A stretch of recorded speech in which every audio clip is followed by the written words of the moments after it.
Este é o segundo caso de afogamento de pessoas de Guarapuava na Cachoeira Barão do Rio Branco, em Prudentópolis, em questão de 6 meses.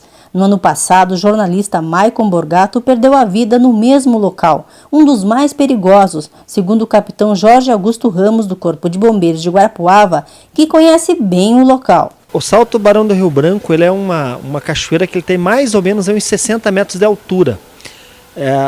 Ele é formado ali no Rio dos Patos, então um volume de água muito grande, e no pé da cachoeira, né, forma um pequeno lago, um buraco, né, formado pela própria ação da força da água sobre a pedra. Então ele tem uma laje bem no meio da cachoeira, e essa laje divide mais ou menos em dois esse laguinho. De um lado, eu já mergulhei nesse local, ele tem em torno de 22 metros de profundidade. Água turva, uma água com bastante corrente. Do lado direito da queda d'água, do lado dessa laje, ele tem mais de 50 metros de profundidade. Então, alguns falam em 40, mas ele tem mais de 50 metros de profundidade. Então, eu já vi uma oportunidade ali de shake, nós estamos até fazendo uma busca, né? Talvez foi uma busca que teve 4 óbitos ali no local. E um dos corpos que demorou um pouquinho mais para nós achar foi de um jovem. Todos os jovens, né, faleceram, infelizmente. Mas demorou alguns dias para nós encontrarmos. Então, mergulhamos por vários dias. Então, o que eu visualizei nessa cachoeira?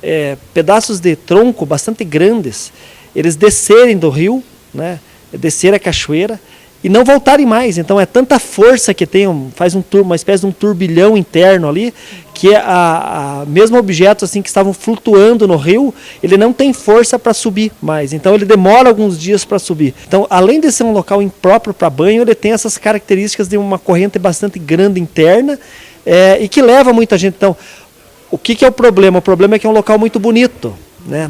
É um local aprazível aos olhos, mas que esconde esse perigo. Então a pessoa olha, muitas vezes assim, né, nesses dias de calor, a pessoa olha a água, mas não tem noção da profundidade. Ela vê, é uma pequena extensão, ela não é muito grande, esse lago que forma sob a cachoeira. Então ele dá uma falsa sensação de que a pessoa consegue atravessar, que consegue, então...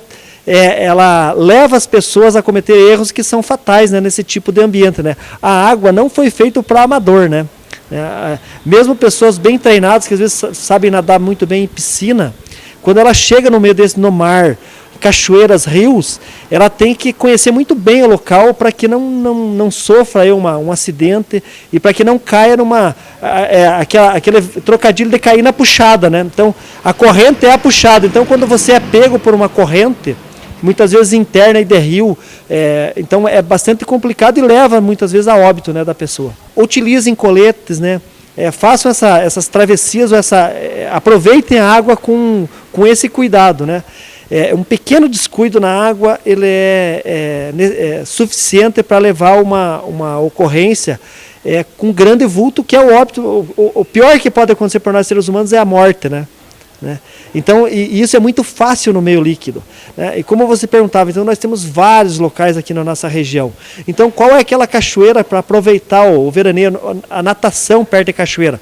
Aquela queda que tem pouca altura, né?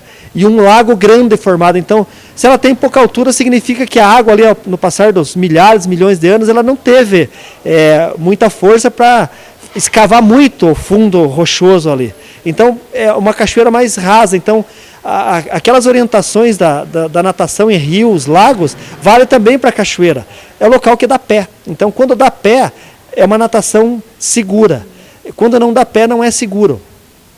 E com uma questão mais polêmica também das cachoeiras, que ela leva as pessoas a querer fazer aquele mergulho, pular da pedra, pular de cima da cachoeira. Então nós temos 2 problemas nas cachoeiras, que são as pessoas que escorregam na queda d'água, né? Normalmente forma limo sobre a pedra e fica liso, então a pessoa escorrega e cai. Então nós temos, às vezes, problemas de fratura, problema de a pessoa se rala inteira, né? E depois, às vezes, cai na água ainda, né? Que é pior.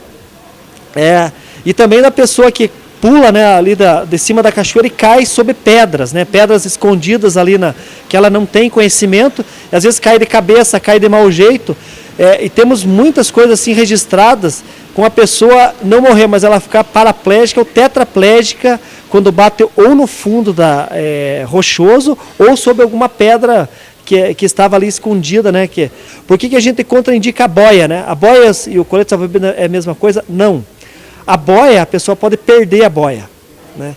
E daí, se você está no local profundo com a boia, perdeu a boia, você vai se afogar. O colete salva-vidas ele está preso ao seu corpo, então você não vai perder nunca. Então você sempre vai estar numa posição de flutuação. E isso que é o gostoso, né? Você aproveitar a água, mas sempre estar flutuando, ter essa sensação de segurança na água, você estar com o teu corpo flutuando. Então isso vai te dar muito mais prazer ali para aproveitar esses ambientes que tem que ser aproveitados, né? Mas com bastante seriedade, com bastante tranquilidade e com bastante segurança, né? Para que a gente volte com boas imagens, né, fotográficas e boas memórias daquele local e não com histórias tristes e essa, como você relatou para nós, do óbito ali em Prudentópolis.